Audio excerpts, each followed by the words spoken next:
It's November 3rd, 2021, beautiful city of Villages in Florida. My name is Jong-Woo Han. I am the president of Korean War Legacy Foundation.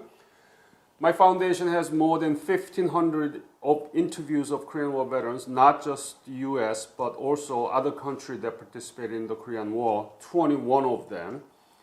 We are doing this for the special occasion of the commemoration of the 70th anniversary of the Korean War breakout in 1950, supported by the MPBA, Ministry of Patriot and Veterans Affairs of Republic of Korea.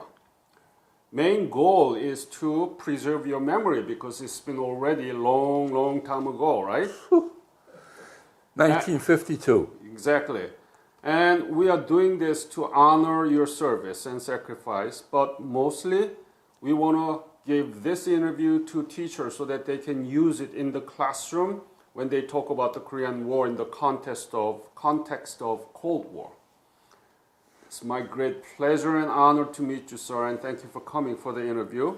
Please introduce yourself. What is your name? My name is John Tobia, T-O-B-I-A. What? It doesn't seem to be a regular American name. Has ethnic origin? I'm Italian. Italian. I'm of Italian ancestry. I was born in this country. I went back to live in Italy for 7 years. Then I came back to America. Great. And where were you born here? 1931 in New York City, Manhattan. What is your birthday? 2/20/31. 2/20/31. And you're born in Manhattan? Yes. I'm from central New York. Oh. Syracuse, New York. Syracuse. Yeah, all right. yeah. Wow. So you born 2 years after the Great Depression. Yes. How was it to be growing up in the era of Great Depression with your family? Well, I had my grandfather who used to have a chain of speakeasies in Manhattan. You know what a speakeasy is? I don't know. They used to sell illegal alcohol. Oh, moonshine. Moonshine. And that's where Louis Armstrong and all the great jazz, they all grew up in these illegal places. And my grandfather had a chain of them. And real quick, I don't want to take too much of your time, they had a delivery of alcohol one day. He paid the driver absconded with the money, with the truck. And the big Italian came down to get the money from my grandfather.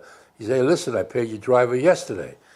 And the man said, doesn't matter, you owe me. So my grandfather was no easy mark, puts a gun to his head, he says, get out of my place, I'll do business with someone else. And he said, don't worry, you got 2 grandchildren, I was one of them. We'll take care of them. So my grandfather sent me to Italy for 7 years. That's how I got to Italy. It's like a Godfather story. That's exactly what I never knew I had a mother or a father. They shipped me all over Italy. So your family were kind of rich, so not to be affected by the Great Depression. They weren't rich. My grandfather was a very stingy person. He kept it all for himself. And my father, my mother had to work for him for next to nothing. So so your grandfather was rich, but not your... Right. He had a big villa in Italy. All right, so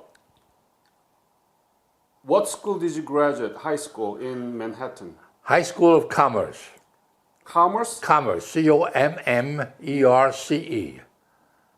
Huh. High School of Commerce in Manhattan. When did you graduate? I believe 1949 or so. I don't even remember, so many years ago. It was a very poor area. It was Hell's Kitchen. That's what it was called. Mm-hmm. All the poor Italians and Irish lived there. And that's the high school that we went to. Was it a good school? Not really, but hey. Were you a good student? I was a fair student because I had to go to work to help support my mother and my father's family at the age of 14.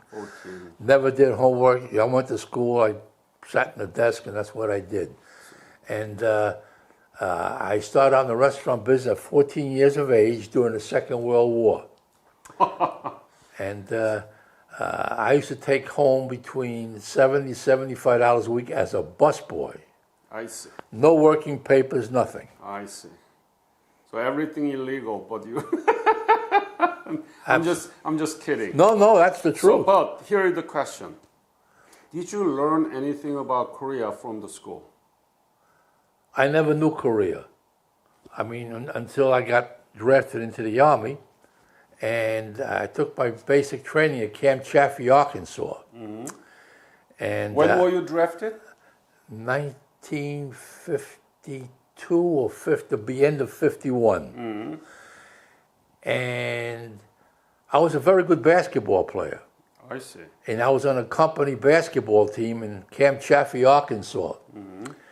And all the fellas in Camp Chaffee, they always shipped to FECOM, Far East Command, to Korea. And my buddy said, Tobia, you're going to be going to Korea? I says, no, I'm the star of the basketball team. They can't get rid of me. That's what I thought. Well, I learned the hard way. They sent me a little envelope a little while later saying FECOM, Far East Command. That meant Korea. Yes. And he says, that was disappointing. I thought I'd be here forever, but, you know. And that got shipped to Korea. 1952, they shipped us to Yokohama, Japan. And Japan, they gave us our rifles, our clothes, and they shipped us to Incheon. That's where it was, in Incheon. So when you landed in Incheon, was it early or middle of spring of 1951?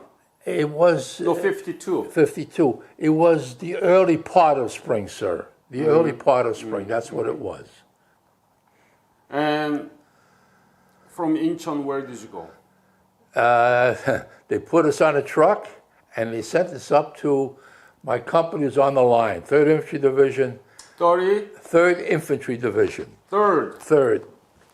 This one here. Yeah, 3rd Division. 3rd Yes, Infantry. yes. And they were in a place called Yancheon. Yeoncheon. Yeoncheon. It's near to Chuncheon. Yes, Yeah. yes. And what was your unit? 3rd Division and then? 3rd Infantry Division. I was with the 10th Field Artillery. 10th Field. Artillery. And what was your specialty? Firing a cannon. They taught me that in Camp Chaffee, Arkansas, a 105 millimeter howitzer.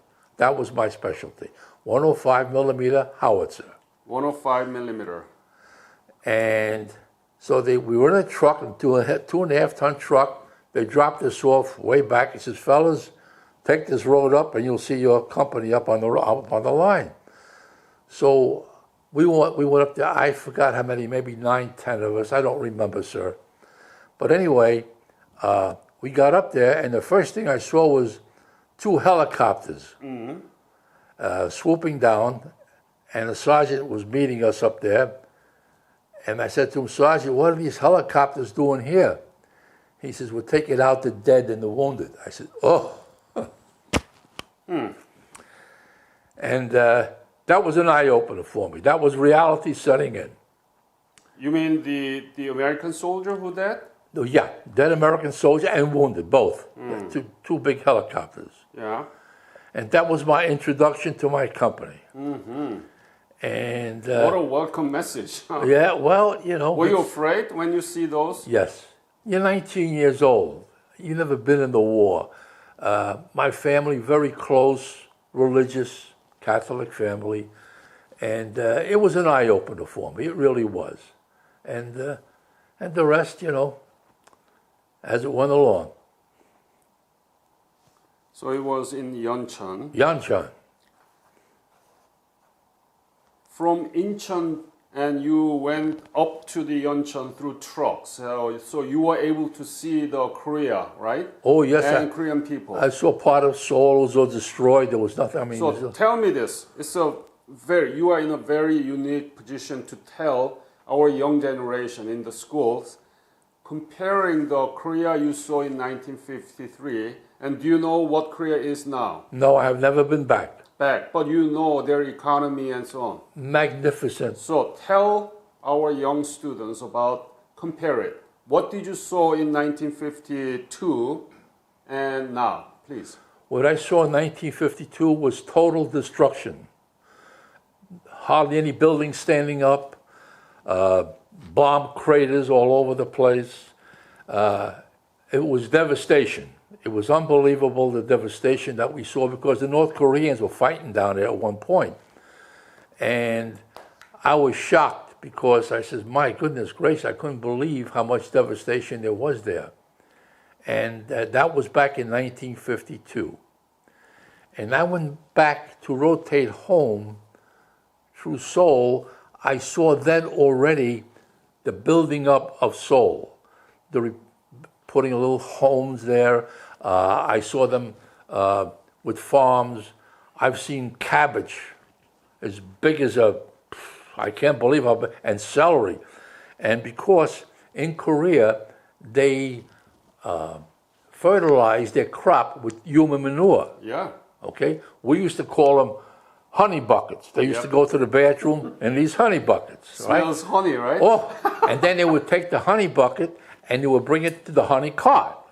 And they had some water, they mix it up, and that's when, I've seen celery like this, cabbage like this, huge, Because rice. fertilizer was good. Yeah, but we couldn't eat that because you would get dysentery. We're not used to eating that kind of food. Exactly. And me being Italian, living in Italy, I even saw a chestnut tree because Italy is famous for their chestnuts. Mm-hmm. And I said, oh my God, chestnuts.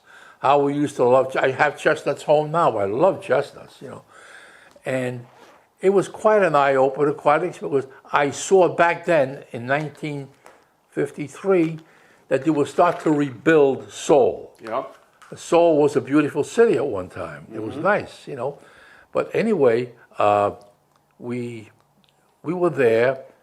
They put us into a camp with barbed wire. I said, what the hell are they putting us with barbed wire? Veterans, my God.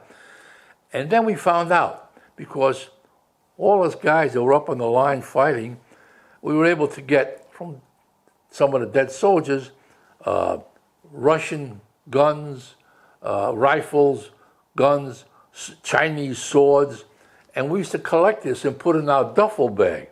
I had a duffel bag just for all that kind of stuff. So the day comes, his captain came up, he said, gentlemen, you're rotating home tomorrow. Now I know what you have in the duffel bags. You got clothes in one, and you got whatever you have in the other one. I don't want to know, but that duffel bag stays. If you get caught taking that duffel bag home, you'll be put in prison, and you'll be spending some time in prison. You cannot take this merchandise home. Yep. Broke our hearts. I just wanted to take all this with me. Yeah. It was my legacy. Yeah. And make the long story short, I had to leave everything there, which really, really bothered me. And then they loaded us onto the ship the next day, But already I saw the transformation in Seoul during the war, 1953, I says, my God, what a change. What did you see? I saw construction. I saw people building. The Korean people are hardworking people, really hardworking people, and honest. And I really took to them. And we're going through a position in 1952. I forgot what it was, Chowan, Yeonchan, Kumwa.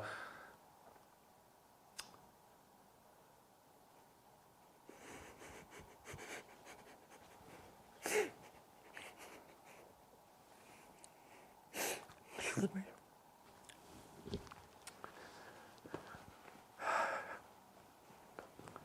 We were going through a town. I forgot which one it was.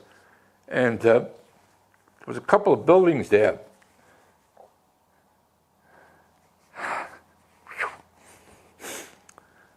And I said to my man, I says, I don't want any problems. Check these buildings out. 2 in the front, 2 in the back, 2 in the side. Pull out whatever is there, see if somebody's there. And they went in. And there was nobody there, but one of my men come out. And he says to me, he says, Sergeant, look what I found. A transoceanic radio. Can I keep it? I says, keep it. Let's go. So we checked everything out and set up our position and everything else.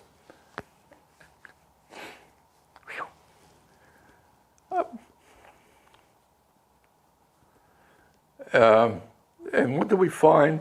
A little boy. And naturally we call them Skoshi. Skoshi in Korean means little. Yeah. So he says, Sarge, what do we do? Let's take that boy with us, come on. And he was with us at least a good month. Until one day, a colonel came to visit us, and he said, where'd you get this little fellow from? Oh, that's Scotia. Where'd we find him? I said, we found him in, I don't know, whatever, I forgot, so many years ago. And I said, so we kept him, and we feed him. He says, you should have turned him in. I said, we feed him, he's part of us. He says, no. If you're in battle and something happens, he dies, who's going to be responsible? I says, Colonel, I really hate to part with him. He says, no, he's coming with me, Sergeant. He's not staying here. So he took Scotia, and that was that. And we had with us a Korean interpreter, Jen Soo-jo, First Rock. He was like my brother. Mm. And Jen was a fine gentleman. And they used to give us cigarettes for nothing, all the cigarettes you wanted. Mm.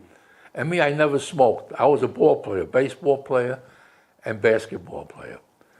And so I didn't smoke. So these all these cigarettes. So Jen Soo-jo says to me one day, he says, Sergeant, can you give me some of those cigarettes? I says, why? He says, well, my parents, they're poor people. They'll take these cigarettes, they'll sell them, and they get food and everything. Oh, I says, just a minute. So I says to my squad, anyone here doesn't smoke? He says, yes, and a couple of them. I said, I want your cigarettes in that duffel bag. So Jen Soo-jo used to go home, I forgot, every month and a half or so to his family. And he used to go home with 2 duffel bags of cigarettes. Jen Soo-jo was like my brother. He was absolutely the greatest. And we were very close. And anything I could do for him, I did, because he was he was my interpreter. I would never leave. He was at my side almost all the time. How old was he? Jen Soo-jo was, I think he was 21 or 22. But where did he learn how to speak English? It was broken English. Broken. I was teaching him English, and I also was teaching him how to write a little bit of an English. He was a very smart man, bright. And we became close. He became part of us, our family. Anyway, I forgot a little quick story here. When we got that radio, that transoceanic radio, yeah. One day we're just sitting in the afternoon doing nothing, and the man with the radio said, and he was very good at this kind of stuff. He says, Sergeant, I want to play this radio. I said, if it works, put it on. And naturally, it worked. And he puts it on, and what does he get? A transoceanic station from Japan, Honshu. And there was a country western music from Honshu. Japanese people are great country singers. And he says, Sergeant, the Honshu Hayride. I'm from Manhattan, New York City. We like jazz. Count Basie, Lionel Hampton, Gene Krupa, all those kind of greats. That was my music. These fellas are out there and they're singing and they're cheating hot and cold, cold hot, and they're wailing away. And I'm just sitting there week after week. And finally, one of my men came to me, he says, Sergeant, he says, why don't you join us in singing? You're part of the family here. I says, I don't understand all this music, you know. He said, no, you're part of us. You are our sergeant, you got to join us. So I started singing country music with them. After about 10, 11 months singing country music, I got used to it, I got to like it. I'm a country music fan now. And I fought with some of the greatest Southern boys God ever made.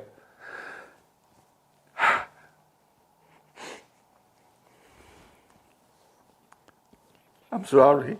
No. Take your time. And okay, so you had a good time with them. Now you are country song singer. Right.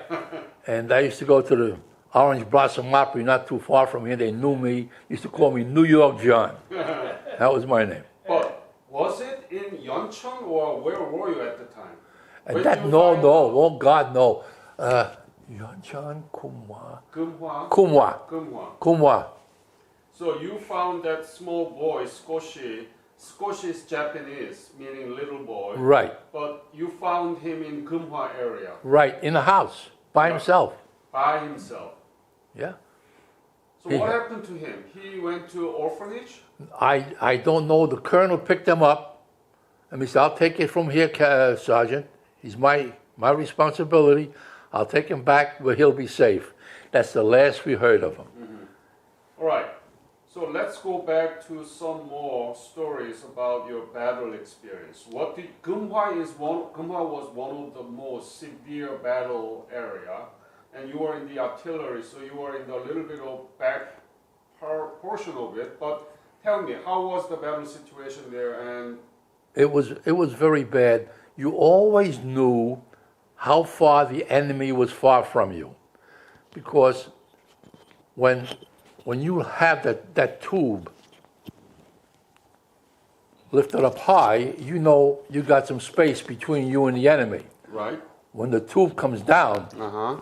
all right, they're right around the bend. Yep. Okay? So we knew what was going on. And most of the fighting in Korea when we were there was done at nighttime. It was always, generally speaking, it was done at night. And the next day, when the fighting ceased and everything else, sometimes we would go up to the line, up to the front, and see the dead bodies Uh-huh. and look at them. And that's what we get sometimes, you know, we have to be very careful to get some souvenirs or whatever we could, you know.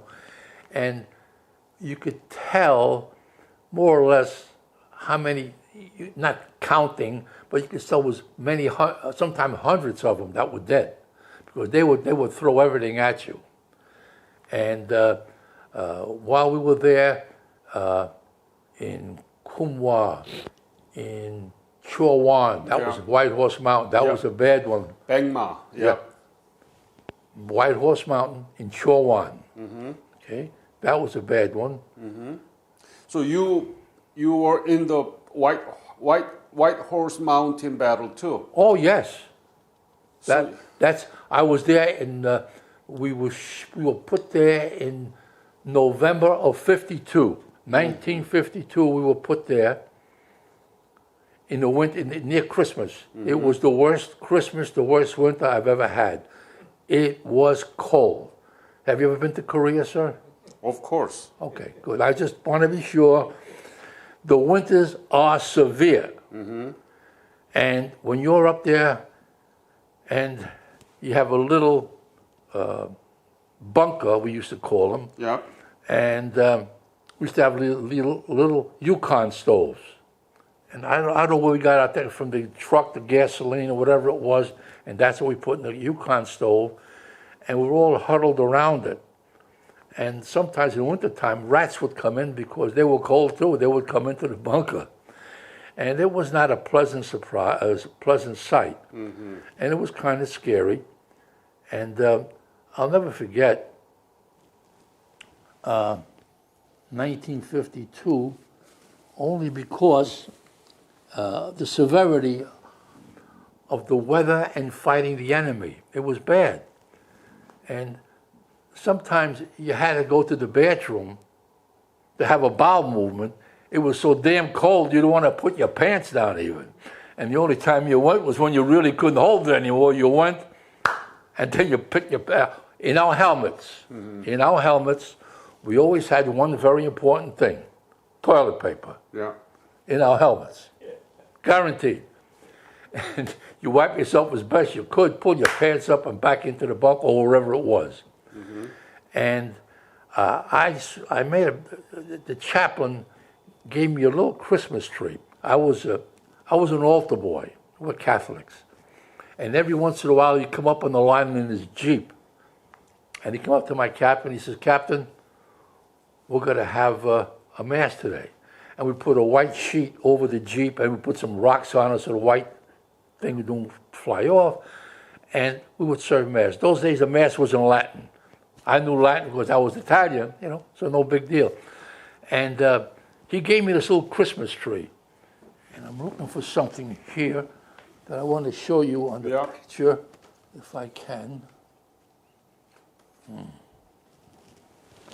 And I kept it. And I brought it with me in my 30 millimeter ammunition box. I think I know where I put it. God bless. Nope. I'll find it. Anyway, I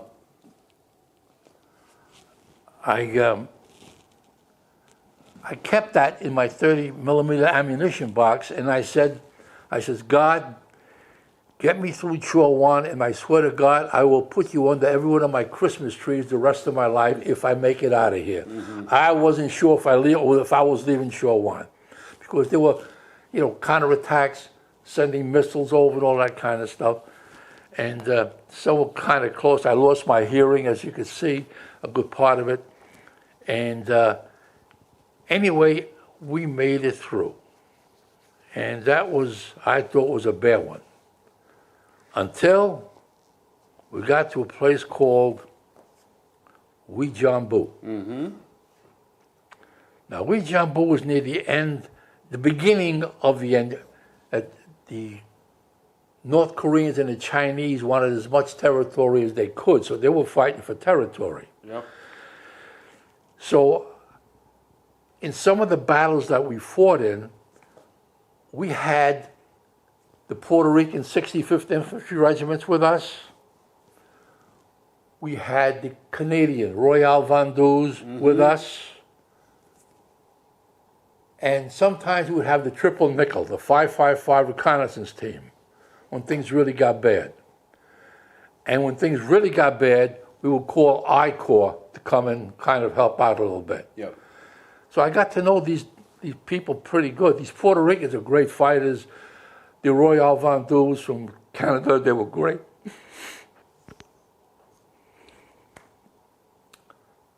And Jesus, these are names I haven't mentioned in a long, long time, and it's taking its toll on me. Yeah. When I got discharged, I had some problems. We used to call it those days battlefield,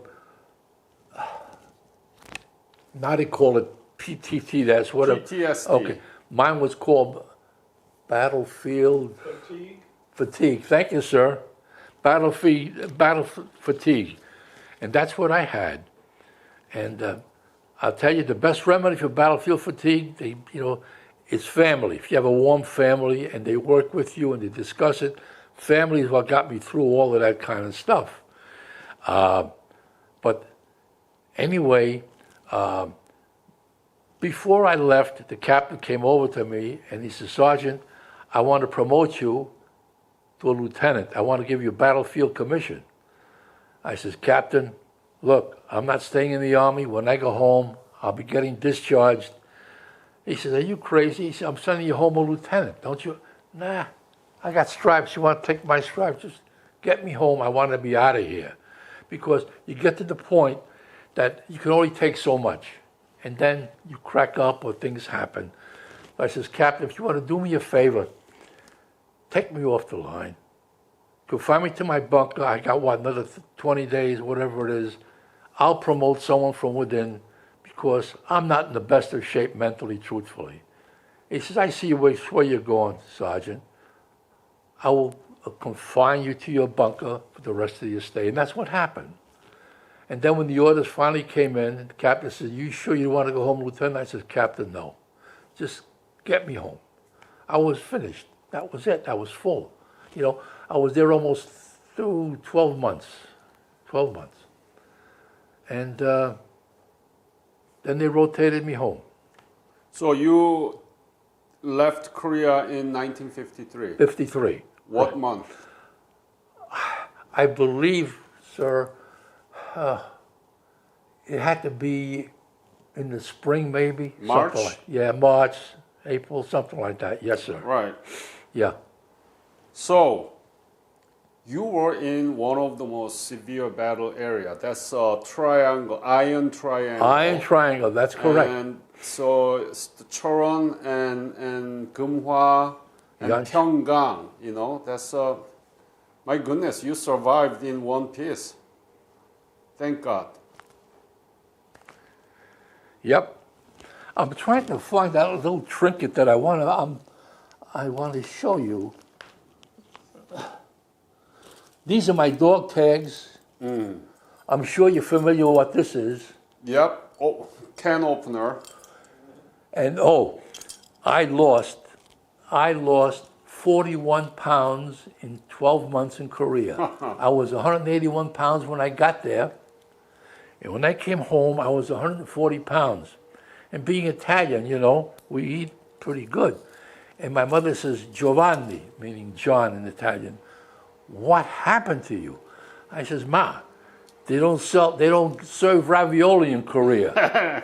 We had sea rations. And that's what I had. Exactly. And we got used to it. Sometimes we ate, sometimes we didn't eat. We're busy fighting, you know, it all depends what came on. Steve, we have to scan these pictures. If you can scan this picture and send it to me, I will put that into the internet together with your interview. Mark is good at that. Yeah, Mark is, the scanner is there, but do you have any grandchildren? Oh my goodness, I have grandchildren, great-grandchildren. By the way, Can they scan this and send it to me? Or I can take it with me and I will FedEx back to you. I'll take it with you and send it back to me. I trust you, sir. Okay. You are the greatest, man.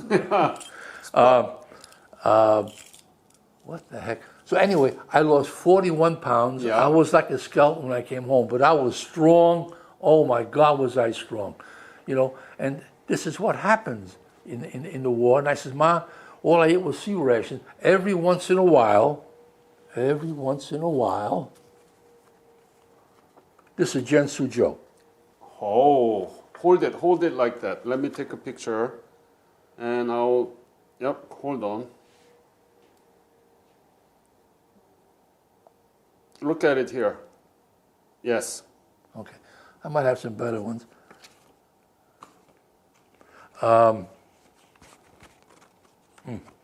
Sometimes they come up and they give us hot food, and we had our mess gear.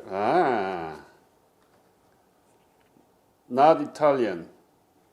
All right, and No ravioli there. no ravioli. No tomahawk steak. That's for sure. But anyway, this is one night. Not a very busy night, but this is our ammunition, the spent shells. Oh my goodness.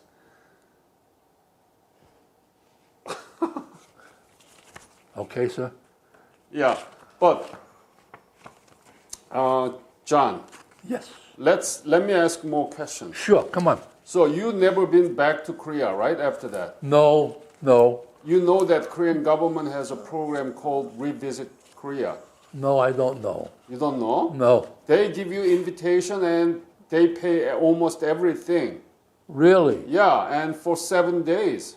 You want to go back? How old are you? You are. Are you ready? I'm 90 now. In February, I'll be 91. Yeah, you look like a 60. Come on. Well- You can go back to Korea, right? You want to go? Hold on, you got to hear me out. I used to go to the gym 3 days a week and work out 2 hours a day. Then I used to play golf up until about 6 months ago. Then I got a problem with my hip, Yeah. okay? Arthritis. You play too much. I go to the doctor and he says to me, Mr. Tobia, you have an arthritic hip and it's all falling apart. It's bone on bone and you have a lot of pain. I said, oh yes. He says, I cannot operate on you. I says, why not? At 90, you are susceptible to heart attacks. I take care of my wife. I'm a caregiver. My wife is very ill. Oh. Okay? And I cook, I shop, I clean, I iron clothes. I just have a woman that cleans my house every week. I love cleanliness.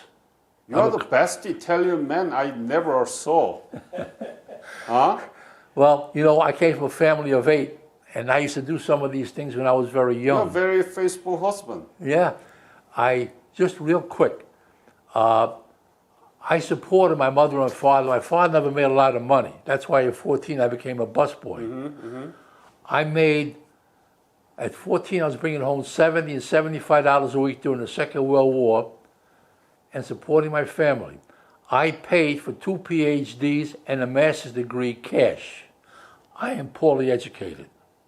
When I write a letter, my wife checks my spelling, my grammar, and everything else because I don't know how to do it.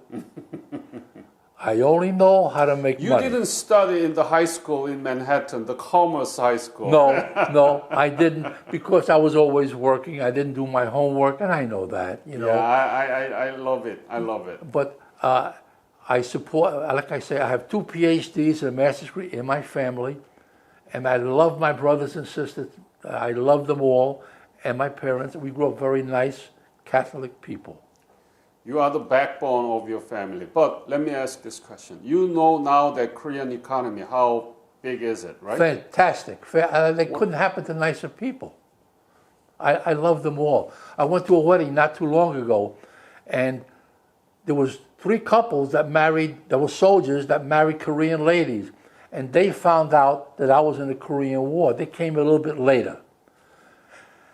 The ladies came over to kiss me, every one of them, to thank me for my service. That really tore me up, you know. That was wonderful. The Korean people are very warm, industrious people, hardworking, family people. In several years, Korean economy will pass Italian economy. Oh my God. Can Listen, you believe that? The Italians, they're lovers, they have a great history, Michelangelo and all the rest of them, okay? I understand that, but as far as making money, they only make lasagna. I went to Rome, I went to Italy. Oh, okay. And I did an interview of Italian soldiers who were there as a medical, you know. We had them, the ambulance, yes. Yeah. So I love it, Italy. I was in Rome, obviously, and it was fascinating. But, so, my question is, Korean economy transformed the ashes to the 10th largest economy in the world. That's right. One of the most substantive democracy. Korean people know how to put those corrupt politicians into prison. There are 2 presidents in the prison right now. Right. Right now. I don't think Italians do know that. Italians are lovers. So, but They forgive everybody. yeah. We don't do that. No. Something very good came out of your service in Iron Triangle. That's one of the most severe battle area in the history of Korean War. But we don't teach about these things in the school. Oh, they should. Why is that? Because right now, the younger generation, they're transfixed to how much money they can make, how successful can they be, maybe soccer, maybe baseball, different things. They are growing up in different times. We grew up in tough times. Yep. Okay? I never knew what it meant to go and get something for nothing. I only knew how to go and work for it. I never bought anything in my life unless I could pay for it right now. Because I knew that the Casa Nostra, I don't know if you ever heard of them, they were bad. They controlled everything. You've heard of them? Yeah. Okay. When I used to borrow money from them, that was the beginning of the end. Some of those guys were my friends, okay? These guys, the big shots, some were my friends. And I saw what they did to people that couldn't pay back. They would break their arm, they would threaten them, it was terrible. So I learned, don't buy anything unless you could pay for it. And I'm still the same now.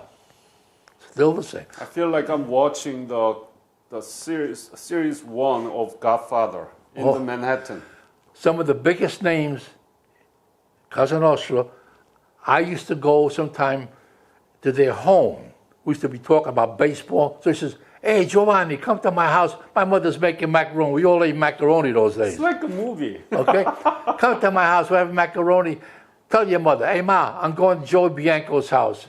And naturally, I would meet his brother or sister, and they all knew me. And some of these guys became very important people, if you want to call them important.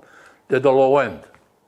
John, what do you want to say to John Soo-jo now? To Jen Soo-jo? Yeah. What do you want to say to him? The Americans will never leave Korea because you would love to get your hands on Korean, on the South Korean, because you don't know how to make money, you don't know how to treat people.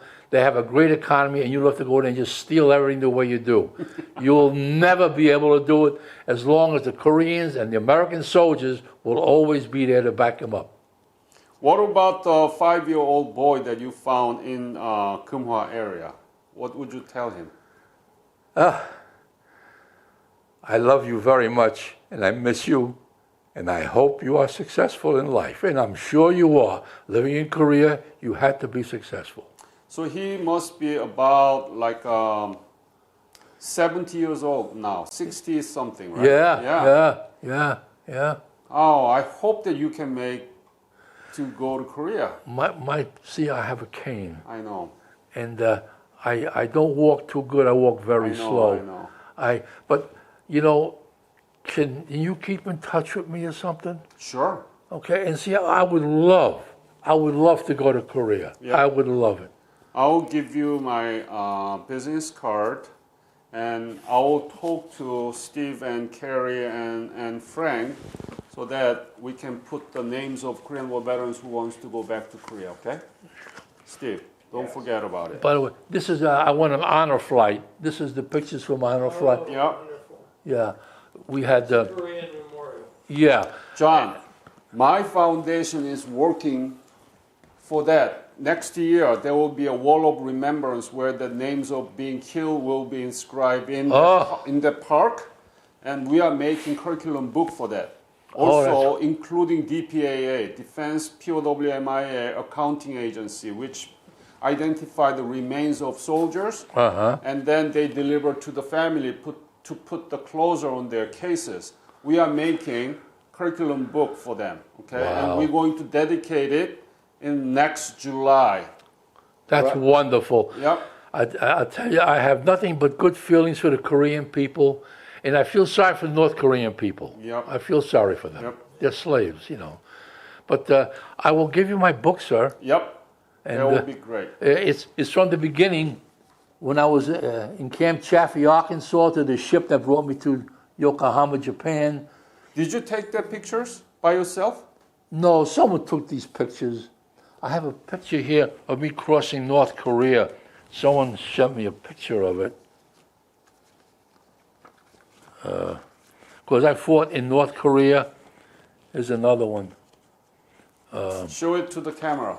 Oh, yes. This is one of the bigger ones. Up to your chin. No. Yep. I'm sorry. Yep. That's the cannon. Right? And then? These are the spent ammunition shells Right. that we used to pile up. Yep. And then we have men come down and load them on the trucks. Yep.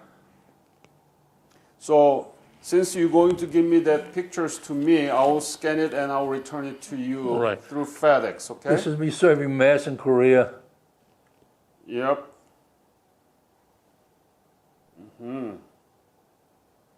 Thank you, John. But You're welcome. Okay. I want to wrap this interview because we have another one. No, I understand. So that's, John. Are you proud of to be a Korean War veteran? oh my God, yes. Why? Oh. Why? Well, because we fought for the Korean people and they appreciate everything that we did. This is one group of people, one great nation that appreciate what America did. Because look at the other countries, the First World War, the Second World War, what we did to them for these people, they don't even appreciate it, okay? What we did for Germany, forget it. Look at how they treat us now. Europe, like we're a stepchild now. Korean people, they were with us 100%, and they are still with us 100%.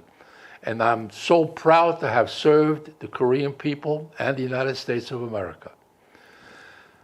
I just want to end, if I can, a little something that I do, when I do someone who passed away or whatever, and I would like that to say that. You to the left, and I to the right, for the ways of men must sever, and it well may be for a day and a night, and it well may be forever. But whether we meet or whether we part, for our ways are past our knowing. It is not we nor the ways we choose, but the will of the Lord but we are going. Amen. Amen. Hey, what a nice way to wrap this up. Thank you, sir. Wonderful man. It's my honor, sir. Thank you for your fight for